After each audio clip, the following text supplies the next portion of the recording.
प्रीति भाई कटारा है वो बिल्कुल पढ़े लिखे हैं, परफेक्ट हैं, एक्टिव हैं, एनर्जेटिक हैं। ये वो दयनीय स्थिति है, तो हम हमारा फ्यूचर बर्बाद नहीं कर सकते। सहानुभूति पूरी हमारी भी पूरी है। उनके जो डिसीजन मेकर हैं वो जयपुर दिल्ली बैठे रहते हैं। हम चाहते हैं डिसीजन मेकर भी हम बने और डिसीजन भी हमारे हो। समझ नहीं आ रहा है कि गाय हमारी, शेर तुम्हारा, इस तरह तुम जानवरों को भी अगर बांटने लग गए तो इंसानों को किस दिन जो की बार जो है रगड़ा निकाल देंगे। और बीएपी यहाँ पर हमारे पास बीएपी का बूथ लगा हुआ है और हम देख रहे हैं कि दोनों राष्ट्रीय पार्टियां जो है बीजेपी कांग्रेस दोनों को टक्कर का मुकाबला बीएपी दे रही है।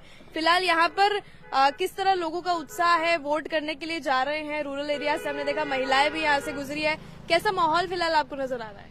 माहौल बहुत अच्छा है और टक्कर में नहीं, हम जीत रहे हैं चुनाव। अच्छा, क्या कारण है, क्या लग रहा है दो बड़ी पार्टियों को छोड़कर क्यों आपकी तरफ प्रभावित है लोग? भारत आजाद होने के बाद इन्हीं को तो मौका मिला है, हमको तो मिला नहीं है। और इनके जो डिसीजन मेकर हैं वो जयपुर दिल्ली बैठे रहते हैं और हम चाहते हैं डिसीजन मेकर भी हम बने और डिसीजन भी हमारे हो। इसलिए हमारी पार्टी हमने नहीं खोली और हमारे प्रत्याशी को आगे किया है। जी, अभी हम देख रहे हैं कि बीजेपी सहानुभूति लहर पर काम कर रही है, वोट सहानुभूति के नाम पर बटोर रही है। कांग्रेस जो है वोट लेने का उन्होंने जो तरीका निकाला है वो उनका तरीका यह है कि वो जिला बचाना है तो कांग्रेस को वोट दो। बीएपी किस तरह के मुद्दे लेकर चल रही है? देखो ऐसा है कि बीजेपी आज दिन तक तो कहती थी गाय हमारी है और इस चुनाव से पहले कह रही है कि शेर तुम्हारा है। पिछले टाइम जब मन्नालाल जी रावत ने पोस्ट की कि गोगुंदा में जो पैंथर लोगों को मार रहा है वो बाप पार्टी का है, तो मेरे समझ नहीं आ रहा कि गाय हमारी, शेर तुम्हारा, इस तरह तुम जानवरों को भी अगर बांटने लग गए तो इंसानों को किस दिन जोड़ोगे? बीजेपी की तो ये है और कांग्रेस की है तो शायद कांग्रेस के लोग ही नहीं चाहते कि कांग्रेस के लोग जीते हैं।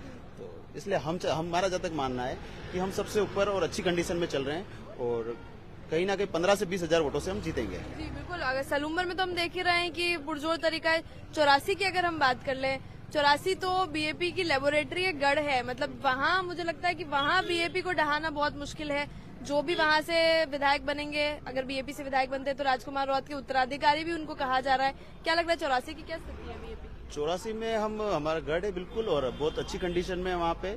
जो 3 दिन पहले सीएम साहब की रैली भी हुई, आपने वीडियो कहीं देखे हो, तो जबरन लोगों को पेट्रोल भरा रहे हैं, वहां से भी उठा के ले गए हैं। प्रशासन का उपयोग किया जा रहा है और रोडों पे लोग जा रहे हैं, उन्हें रुका के बोला जा रहा है कि तुम्हारी गाड़ी की चाबी तब देंगे जब ये सभा खत्म होगी। लोगों को बेचारों को जबरन ले गया गया है। और कल रात की बात करें तो लोगों को बीएपी हमारे पार्टी वालों ने, कई कार्यकर्ताओं ने पकड़े हैं, दारू के साथ पकड़ा है, पैसों के साथ पकड़ा है, पकड़ के बिठाया है, प्रशासन को अवगत कराया, प्रशासन नहीं आया, उसके बाद भी उसकी फोटो वीडियोग्राफी की गई है और है हमारे पास प्रूफ है उसका। जी बिल्कुल, जो राजकुमार राउत ने खुद अपने इंस्टाग्राम बिल्कुल, हाँ बिल्कुल, उन्होंने भी शेयर किया अपना। बिल्कुल हाँ। फिलहाल सलूम्बर 84 दोनों सीट पर आपको लगता है कि बीएपी पुरजोर तरीके? बिल्कुल, हम बहुत अच्छे मार्जिन से जीतेंगे और यहाँ से 15-20 हजार से और वहाँ शायद 50 हजार प्लस से हम जीतेंगे। वहाँ तो ऐतिहासिक वोटों का अंतर एक समय में राजकुमार राउत जब विधायक बने तब रहा है, तो उसको तो ब्रेक करना काफी मुश्किल रहने वाला है। नहीं, बहुत मुश्किल नहीं, नामुमकिन है। और ऐतिहासिक राजस्थान में सेकंड नंबर जीत उनकी रही थी और परसेंटेज वाइज देखे तो फर्स्ट नंबर जीत राजकुमार जी की रही थी।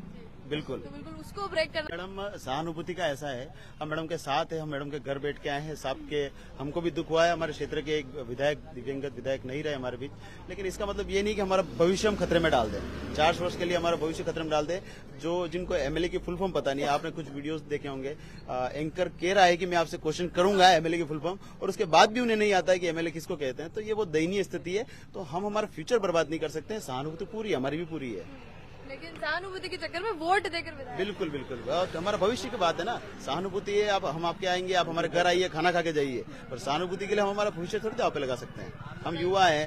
आज जामाकोड़ा माइंस है, वहाँ बिहारी बंगाली सारे भर रखे हैं इन्होंने। हम लोकल, ये देखो युवा सब टिफिन लेके रोज उदयपुर जा रहे हैं, रोजगार की भीख मांग रहे हैं, वहाँ पे बोलते हैं कि मुझे ले जाइए, कारीगर मिस्त्री काम कर रहे हैं। कुछ लोग गुजरात जा रहे हैं। ऐसा ही यहाँ पे हो रहा है। वेदांता ग्रुप भी ऐसा ही कर रहा है कि बाहर के बिहारी बंगाली को लगा रहा है। बोलते क्वालिफाइड नहीं है बंदे, क्या बोला, क्वालिफाइड नहीं है बंदे, इसलिए हमने लगा स्किल्स नहीं है। अब मैं बता दूं, मैं खुद एमएससी जियोलॉजी कर रखी है मैंने, साइंस, एमएलएसयू साइंस कॉलेज से, और मैं भी अगर क्वालिफाइड नहीं लगता हूं तो फिर मेरे ख्याल से हमारा आम वर्ग तो क्या ही क्वालिफाइड मानेंगे ये लोग। तो आपको लगता है कि यहाँ पर शिक्षा और रोजगार पर ध्यान देने की काफी ज्यादा जरूरत है? शिक्षा है, रोजगार है। आपको बता दूं, मैं आईपी ग्लोबल का नाम सुना आपने? नहीं सुना होगा। आईसीडीएस के साथ एक कंपनी काम करती है, आईपी ग्लोबल। उसने यहाँ पे अपने ब्लॉक कोऑर्डिनेटर लगा रखे हैं हरियाणा बिहार के, हरियाणा के, कुछ झुंझुनू साइड के। उनकी सैलरी है 50-50 हजार रुपए। अब ये बताइए, वो जानबूझकर कोशिश करते हैं कि यहाँ से लोगों को नहीं लाए, ऐसा आप आरोप लगा रहे हैं? नहीं, हमारे तक तो बात ही नहीं आती ना। अब ये किसका है, ये हमको बताएगा कौन? जो विधानसभा में बैठेगा, जो स्कीम्स लागू हो रही है, वो विधायक बताएगा, प्रधान बताएगा। लेकिन बैठे ही इनके लोग हैं तो फिर हमको कैसे पता चलेगी?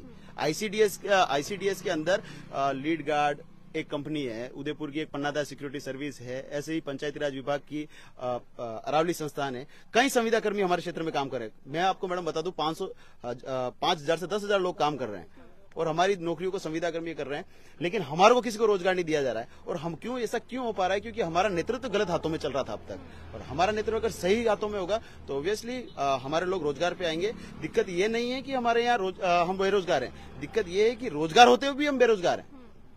उसके लिए हमको एक्शन लेना की आवश्यकता है। तो कहीं ना कहीं आपका रिप्रेजेंटेटिव करने वाला वो व्यक्ति वो चाहिए जो आप लोगों की बात जो है आगे तक पहुंचा सके और सही एक बिल्कुल बात पढ़ा लिखा और समझदार व्यक्ति चाहिए हमें। तो फिलहाल आपको लगता है कि जो जीतू भाई कटारा है वो बिल्कुल पढ़े लिखे हैं, परफेक्ट हैं, एक्टिव हैं, एनर्जेटिक हैं। उसके अलावा क्या चाहिए? एक परफेक्ट बंदे में जितनी क्वालिटी होनी चाहिए सारी है जीतू भाई में। फिलहाल आपके लिए आपकी तरफ से तो बीएपी पुरजोर तरीके से अच्छे बिल्कुल अच्छे लेयर से जीतेगी। अच्छे